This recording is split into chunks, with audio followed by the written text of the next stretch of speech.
Welcome to the Muckleteo Football Show. My name is Miles. We have learned that Tom Brady has retired. What a day. What a 2 decades. Tom Brady, 7 Super Bowls, 600 plus touchdowns, a million yards, all the records, more than twice as many playoff wins as any quarterback in history. He has more playoff wins than Joe Montana and Terry Bradshaw combined. And today I wanted to talk just a quick episode, immediate, on YouTube here, and talk about the legacies that he has ruined and put in his wake. And then we'll come back for a podcast for a more in-depth discussion about Tom Brady's career as a whole. I suppose we have all offseason to do that as well, because this really is the career of our generation. You know, he is the Michael Jordan of our generation, both in terms of success, but also in terms of his legacy as the person, as the quarterback that all quarterbacks will be compared to, unless, Mahomes gets 8. It's going to be that way for a long time. So we must first address NFL legacy. What does that mean? 10 legacies that Tom Brady has ruined. Legacy is not rational. It's not ability or reality. It's not fair. It gets assigned way more to quarterbacks sometimes. Sometimes a playoff win that a player has nothing to do with enhances their legacy versus a player who lost in the playoffs, nothing to do with their fault. It hurts their legacy. It's not fair. It's just this. Super Bowls, team success, memorable moments.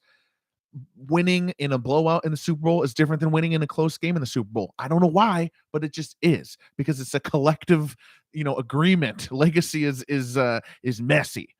And Tom Brady has ruined a lot of legacies, not their careers, their legacies. It's the way we all collectively look back on NFL history. It's really as the bounce of the ball. It's not reality. So Brady, 7 Super Bowls, 2 MVP caliber seasons here at the end with Tampa Bay cemented it further. So without further ado, I'm going to go through the 10. I'm going to try to keep this fairly short. And then check out the podcast, Muckleteo Football Show on Anchor, Spotify, Apple, wherever you get your podcasts. Follow us on Twitter at MUK_football, at MUK_football. And we're always posting our shows there. We do 2 shows a week throughout the regular season, as well as episodes all throughout the off season. So, number 1, and this will kind of actually work as almost kind of a what if Tom Brady didn't exist in the last 2 decades, kind of as we go through it here, because these are some of the legacies that could have been. Number 1, the St. Louis Rams, greatest show on turf. Brady led that drive that ruined their second Super Bowl. It was 2001, keeps the greatest show on turf from being a 2 Super Bowl team. It keeps them from being one of those touch points in NFL history that you have to acknowledge. This team won 2 Super Bowls. They're not a dynasty. The Rams are not a dynasty, and they would be had Tom Brady not led that comeback. They would be more like Lawrence Taylor Giants. They would be more like the Elway Davis Broncos, but they are not. Number 2, the 2001 to 2007 Patriots defense. Ty Law, Rodney Harrison, Teddy Bruschi, Willie McGinnis, Mike Vrabel, Richard Seymour, Vince Wilfork. Remember all those guys? The easy response to the Rams legacy is that Brady didn't really ruin the Rams legacy. The defense was dominant. The defense was the reason for that dynasty. And that was true. Technically, that was true. Most of us knew it at the time. But like I said, legacy is not fair. As the years go by, 2001, 2003, 2004, those Super Bowls, they just become chapters 1, 2, 3 in the Tom Brady 7-ring story. It's kind of like Horace Grant for the Chicago Bulls. He was part of that first three-peat. He's just part of the Michael Jordan story, even though he was instrumental in those first three NBA championships. So the early Patriots defense, because the quarterback for their team went on to win 4 Super Bowls without them and appear in a few others, hurts their legacy. Quite interesting. And number 3, Andy Reid's Eagles. Andy Reid builds a great offense with McNabb, great defense with Brian Dawkins in Philadelphia. He's trying to get through the NFC championships. He's just getting stronger and stronger every year, keeps losing them, goes to 4 in a row. Finally wins one after adding Terrell Owens. So Andy Reid, the Philadelphia Eagles, finally going to the Super Bowl. A Super Bowl win there would have set Andy Reid up with a lasting legacy as an all-time great. Luckily, he is building that anyway with Kansas City, of course, as he rebuilt another juggernaut that also goes to 4 title games. But at the time, what if he had 2? At the time, it would have been happening earlier. And also, what if he had 2? What if he had 2? Andy Reid's Eagles, they get to the Super Bowl, they meet Tom Brady, they lose, and ultimately their 4 title games are the feather in their cap. Whereas had they won the 2004 Super Bowl, that would be the feather in their cap, the fact that they overcame. They'd be like the John Madden Raiders, losing the title games over and over again and then finally winning the Super Bowl. Sadly, for McNabb, for Dawkins, and for early Andy Reid, that is not the case. Number 4, LaDainian Tomlinson Chargers. The 2006-2007 Chargers, LaDainian Tomlinson's last 2 years of his Hall of Fame prime, truly remarkable years. The touchdown record is in there, 33 total touchdowns, 2 passing, 31 rushing and receiving. A Hall of Fame running back with a chance to enter another tier. He had the chance, if Tomlinson had some playoff success, then we would think of him differently. He's already one of the greats. But if he had some playoff success, he'd be up there with Falk. And he would be up there with Emmitt Smith. I truly believe that. But those great Chargers teams, which they were stacked, they ran into Brady twice in a row. Brady and the Patriots. 2006, they were 14-2, the Chargers, and they were upset by Brady and the Patriots. Not fair. It wasn't fair. And then 2007, the Chargers finally win a playoff game. They come up to the 17-0 Patriots.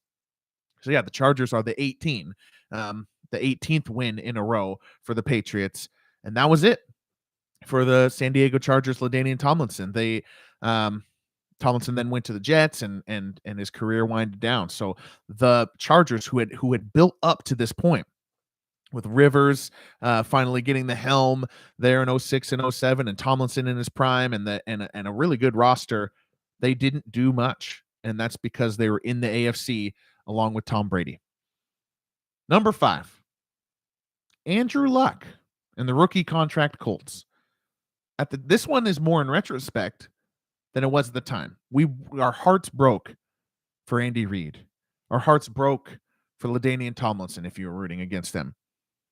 For Andrew Luck, when Andrew Luck got crushed twice by the Patriots, most people thought, good for him for getting there. He'll be back. He's a generational prospect for 2012. But in 2013 and 2014, Brady's like 13th years. Andrew Luck is supposed to be his time, but not yet, young buck. The Colts won 3 playoff games. They earned 2 shots at Tom Brady's Patriots, and New England blew them out, admittedly, with the run game. At the time, we thought we had another decade or more with Luck, but now looking back, that was Andrew Luck's legacy chance. That was his shot. Those 2 games in the playoffs in 2013 and 14, and they never had a chance against the Patriots. Is that Andrew Luck's fault? No, it's the general manager's fault.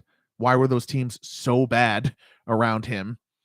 But that, looking back in retrospect, that was Andrew Luck's shot, and he ran into Tom Brady and he lost. Just like Kurt Warner, who had been retired by this point.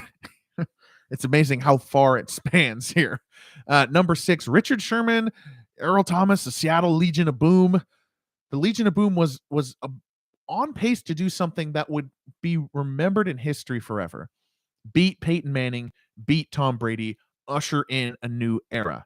That's certainly what Richard Sherman talked about it, with the "you mad bro" and how he was going to beat Tom Brady. But ultimately, Tom Brady drives for 2 Super Bowl touchdowns in the fourth quarter.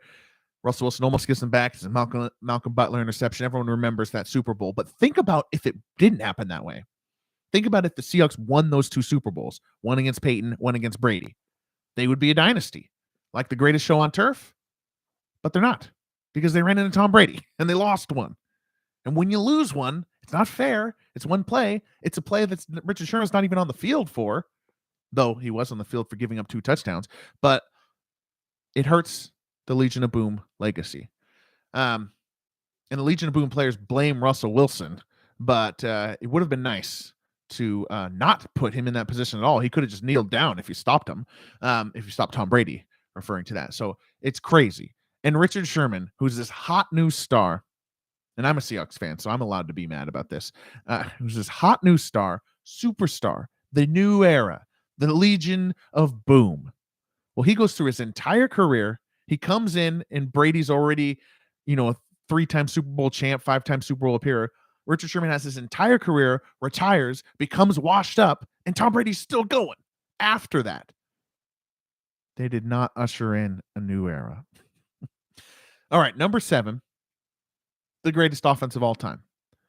Tom Brady stopped the Atlanta Falcons, the 2016 Matt Ryan, Kyle Shanahan Atlanta Falcons, from being called the greatest offense of all time.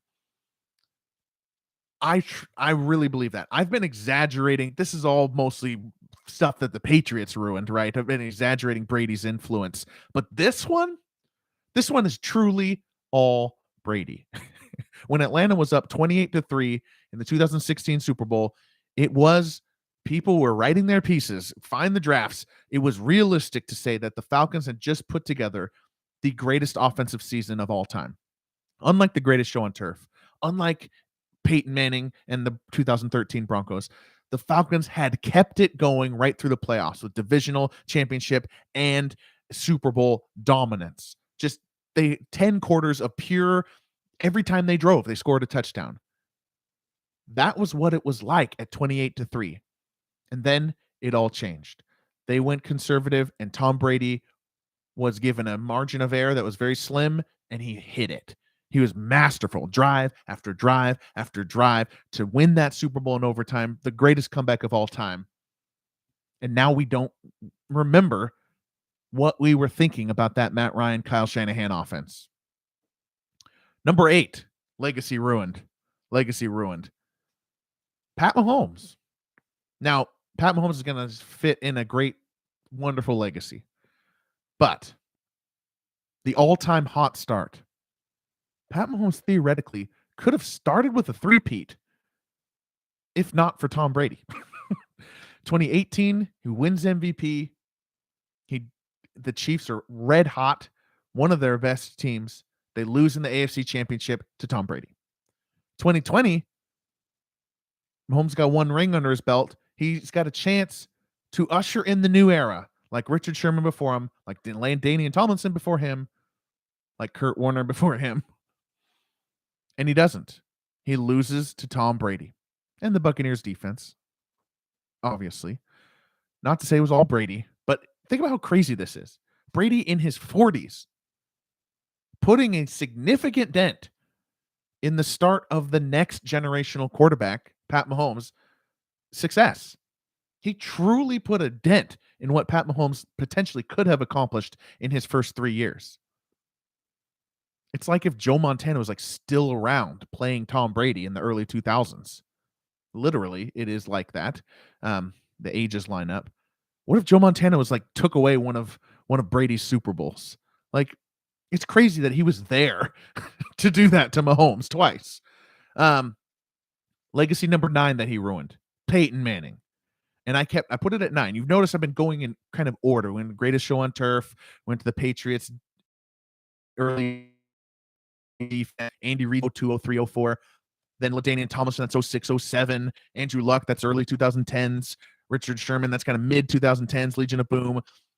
Matt Ryan, Kyle Shanahan, that's 2016. And now Pat Mahomes, that's even more current. That's 2019, 2020. Why is Peyton Manning so far removed in the legacies that Brady has ruined? It's because when Peyton retired, in 2015, number one quarterback of all time, Peyton versus Brady, that was arguable. Brady had four Super Bowls. Peyton had 2. And they were 6-4 in AFC championships, but Peyton had 3 more MVPs, and Peyton was the career leader in passing yards and touchdowns. So when Peyton retires, there's like good chips on either side of the board. But in the 5 years since Peyton Manning retired, Peyton's in the Hall of Fame because he's eligible.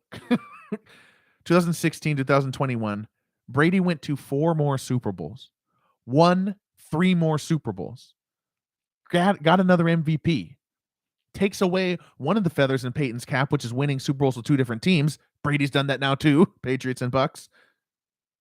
It was 10-4. It was 6-4 on the AFC NFC championships. Like I said, now it's 10-4. Brady's been to 10.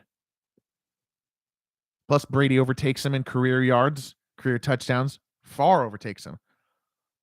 Since Peyton Manning retired, Brady has ruined Peyton Manning's legacy because Peyton had a shot at the number 1 quarterback of all time, and now it would be irresponsible to say that. All right, number 10. Number 10, legacies Tom Brady has ruined: Drew Brees and Aaron Rodgers. Who has 1 NFC championship victory and 1 NFC representative Super Bowl? That'd be Drew Brees, Aaron Rodgers, and Tom Brady. What a slap in the face to these first ballot Hall of Famers. Even worse, the Buccaneer Brady defeated them both in New Orleans, in Green Bay, on his way to winning the Super Bowl in 2020. It is so harsh. Brees and Rodgers never got back to the Super Bowl. Brees since 2009, Rodgers since 2010. And then 2020 seemed like one of them was going to get there, either the Packers or the Saints. And that's the year that Tom Brady comes to the NFC and takes it away from them. Man, Brees or Rodgers, even with another Super Bowl appearance, their legacy would have changed for the better. But Brady comes to the NFC and takes that away from them. It's not fair. It's just not fair.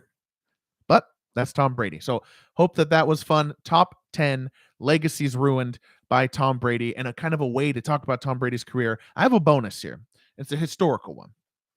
It's just kind of a perspective one. These players never played against Brady or had anything to do with Brady. Joe Montana and Terry Bradshaw.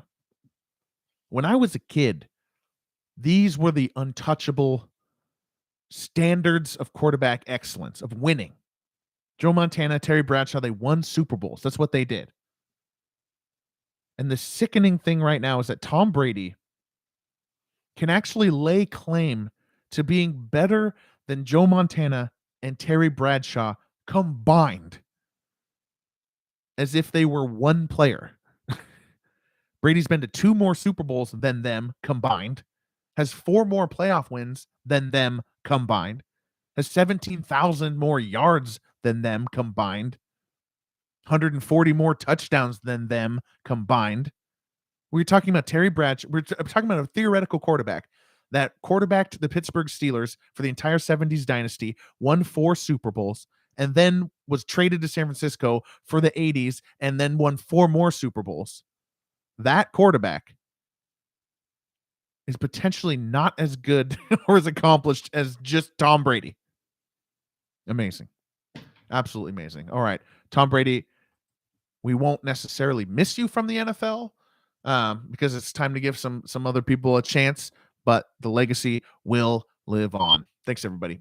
And check me out, Twitter at MUK_football, as well as the podcast on Anchor, Spotify, Apple, wherever you get football shows, Muckle Teal Football Show. My name is Miles. Good night.